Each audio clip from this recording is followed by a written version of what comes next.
Minhas caras, meus caros, e André Mendonça é ministro aprovado para o Supremo Tribunal Federal, passou pelo Senado por 47-32. Há votos da oposição aqui, é bom que fique claro, não é? De qualquer modo, a votação mais apertada da história, apenas 6 votos a mais do que o mínimo necessário, que são 41 votos. Logo depois do evento, ele concedeu uma entrevista e disse uma frase curiosa, curiosa mesmo. Afirmou sobre a sua aprovação: um passo para o homem, um salto para os evangélicos.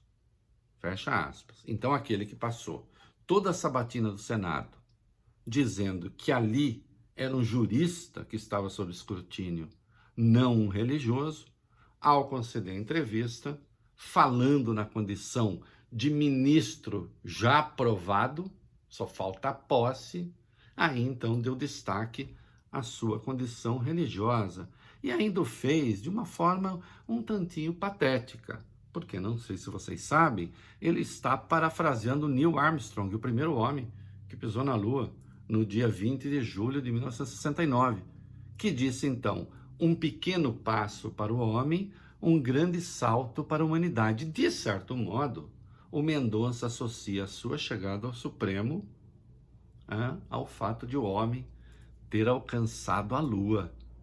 Isso é que se tem em alta conta. E lembro também, né, doutor Mendonça, que com fundamentalismo religioso não se teria chegado à Lua nem a lugar nenhum, não é mesmo? De toda sorte, cumpre destacar. É claro que aquele senhor que participou da sabatina, dizendo, na maioria das vezes, coisas corretas e razoáveis, raramente tergiversando, bem, esse Mendonça, esse do Senado, não esteve no Ministério da Justiça, aquele que processava críticos do presidente pela Lei de Segurança Nacional, ele se saiu lá com uma cascata de que ele era obrigado a fazer, ou então estaria prevaricando, conversa mole. E nem era o ministro da Advocacia Geral da União, que foi ao Supremo para abrir templos no auge da pandemia e disse a frase infame, né? Cristãos não matam por sua fé, mas podem morrer por ela, quando na verdade as pessoas estavam morrendo de vírus.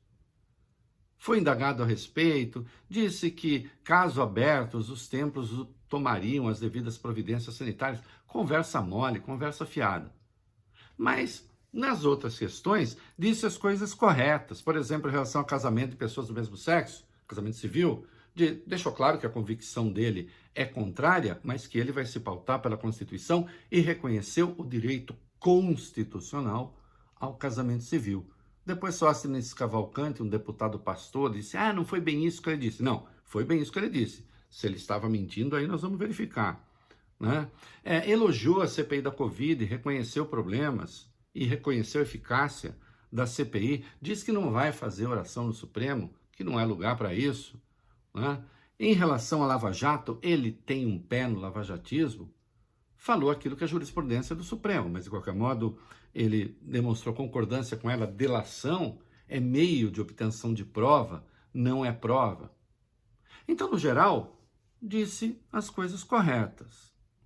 Mas, vamos lá, ele é cristão, eu também sou. Ele deve conhecer Mateus capítulo 7. Eu leio aqui um trechinho. Cuidado com os falsos profetas. Eles vêm a vocês vestidos de peles de ovelhas, mas por dentro são lobos devoradores. Toda árvore boa dá frutos bons, mas a árvore ruim dá frutos ruins. Toda árvore que não produz bons frutos é cortada e lançada ao fogo. Assim, pelos seus frutos, vocês os reconhecerão. Olha aqui, a gente conhece um homem por sua obra, não por suas palavras. A obra de Mendonça no Ministério da Justiça e na AGU é péssima. Vamos ver qual será a obra do Supremo. Não é? Porque enganar com belas palavras, como lembra São Mateus, não é? Isso é muito fácil. Agora, é preciso ver se nas ações, então, a pessoa demonstra realmente o seu compromisso com a verdade. E a verdade de um ministro do Supremo é a Constituição. É isso aí.